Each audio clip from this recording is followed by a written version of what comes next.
Welcome to NCIX Tech Tips. Today's episode is going to be about understanding graphics card performance. So what do I mean by that? I mean, when you go on a forum and some guy's like, oh, I just got this graphics card and it runs game X at 150 FPS. And then he doesn't give any more detail. Well, I'm going to explain to you guys all of the different factors that you need to consider when you want to determine if a graphics card is going to run the games you want the way you want to run them. So here's a perfect example. I've got an older video card. This is a Radeon 4850 and I'm running it at 1080p with 50 FPS. So that's pretty good, right? It's a pretty great graphics card. Well, check this out. I have to have the details turned down so low at 1080p that you see this tree right here. Compare it to the tree next to it in terms of the detail level. I had to crank everything down in this game to get playable frame rates at 1080p. Maybe that's not how I want to play my game. See, watch what happens when I move a little bit closer. All of a sudden that tree turns into a real tree. But it's not that far away and it turns into just a big old block of pixels. So we're going to talk about all of the different factors that affect the performance of your games and why a high-end graphics card delivers a better gaming experience. Okay guys, let's talk about the biggest differentiating factor in terms of the overall playability of a game, as well as the biggest drain on your GPU's resources. That is resolution. So resolution is, in layman's terms, how many dots vertical by how many dots horizontal, and it is how many pixels you are displaying overall. So what resolution gives you is smoother lines versus, compare it, say for example to NES, so where Mario is made up of very large blocks. That's very low resolution because each of those blocks is a pixel, compared to something like Battlefield Bad Company 2, where there are actually very, very, very tiny dots making up the overall image. That is now high resolution. So why does resolution increase the amount of power needed by your graphics card? Well, every pixel needs to be calculated and rendered separately, which means that the more pixels you have, the higher the resolution you're playing at, the more GPU power you need. So that is why when someone says to you, oh, well, I get 120 FPS in that game, it's pretty meaningless because, well, what are they running it at? Are they running it at old school 800 by 600, which is about 500,000 pixels? Are they running at 720p, which is what most console gamers would be used to, which is about 1,000,000 pixels? Or are they running it at full 1080p, which is 2 million pixels? So that is, in terms of just sheer pixel count, actually a doubling of what is being asked from your graphics card. Maybe they're even running at an HD plus resolution with a 30-inch monitor like 2560 by 1600. That's 4 million pixels, so it requires a lot more power. However, if you have extra performance left over with your graphics card, resolution is the big one, and I'm going to show you why. So we're running at 720p right now, and I want you to focus on a couple of things in particular.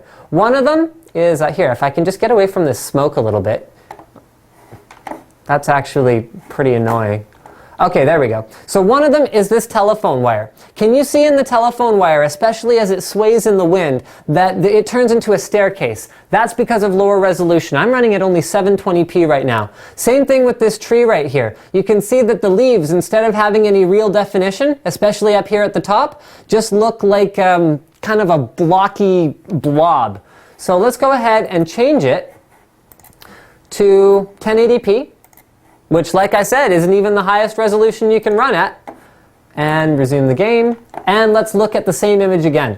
So you can see there's far more definition to the overall shape of this tree. And when you look at the telephone wire, there's not nearly as much staircasing. Now, this is the highest resolution we can reach with this display. So without getting an HD plus display, what can we do about this? That's what we're going to talk about next.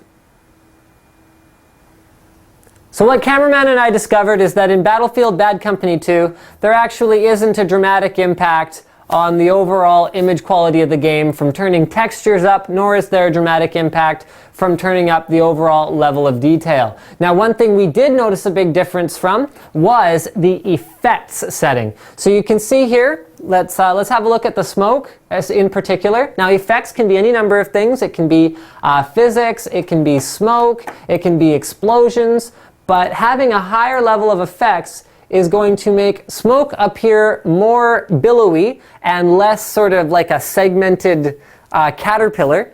And here, so I'll go back to low so that you guys can have a look. And I'm just going to try and find whoever's shooting me so that I can, oh no, it looks all good. Okay, so I'm going to go back to low quality so you guys can see the difference there. Now, none of these settings are having a huge overall effect on the performance in this game, but hopefully you can see the difference there. It looks like Call of Duty Black Ops is going to actually give us a better look at texture quality versus low texture quality. So here, right now, I'm running the game. I've got about 90 FPS going on here, and I have my texture quality set to high. So we're looking at a tile floor. So what's going to happen if I go into my detail settings and I turn my texture quality to low? Apply yes, go back into the game. Now I'm looking at sort of a muddy, brownish thing that maybe I can walk on, hard to say. So that is the dramatic difference that texture quality can make to your gaming experience, although you can see my FPS is still the same because texture quality, more than anything else, is dependent on having enough video card memory, although there is a small impact on performance in terms of your GPU as well. So fast GPU does help. Now we're going to go ahead, turn the texture quality back up to extra, but we have our AF, or anisotropic filtering, turned all the way down. So I'm going to show you guys what that means.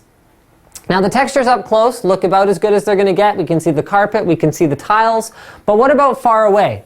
It starts to get not as sharp looking when you're further away. So you can see into this hallway and into Castro's bedroom. I'm going to go ahead and turn the AF all the way up. So AF is a detail level thing that allows us to make textures look better further away. Now, that tile floor and even the tile floor in Castro's room are very, very defined looking. So the conclusion, guys, is that really there's a lot more to FPS, that is video card performance, than just resolution even. And there's a lot more to it than just can you run the game. Yes, you can run the game, but are you running it the way it is meant to be enjoyed? That depends. So we've still got our 4850 on the test bench here, and I'm going to show you guys the extreme example, the most extreme example I can come up with of how much of a difference there can be in performance when you're running a game at the lowest possible detail settings. In this case, I'm running at 720p with horrible shadows and all the textures and details and everything turned way down. Now I'm going to stand here where I'm getting about 90 to 100 FPS, and I'm going to change the detail levels all to the highest that they go. High. I'm going to turn up my anti-aliasing. I'm going to turn up my AF. I'm going to turn up my resolution to 1080p, which, like I said, is not even the highest it goes. Yeah, I want to keep that. And let's go back into the game. And we are running at 8 FPS. So, when you're discussing video card performance, yes, there is a huge, huge difference depending on the settings you're using, the game you're playing, and it is never as simple as, my card runs that game awesome, it gets 100 FPS. Well, depends how you want to enjoy it. So if you are using an older graphics card and you do find yourself having to turn down all the details and turn down your res, you might want to consider an upgrade. Right now, a great value is the GTX 560 Ti, but depending on when you're watching this video, that recommendation may or may not be relevant. So, please, guys, leave a comment under the video. Hey, don't forget to subscribe as well. But let me know if there's anyone on a forum or anyone that you know that you're going to try and explain this to now that you've had that exact conversation with, where they tell you, oh, this card's so great it gets however many FPS, and they give you no details whatsoever about what that meant.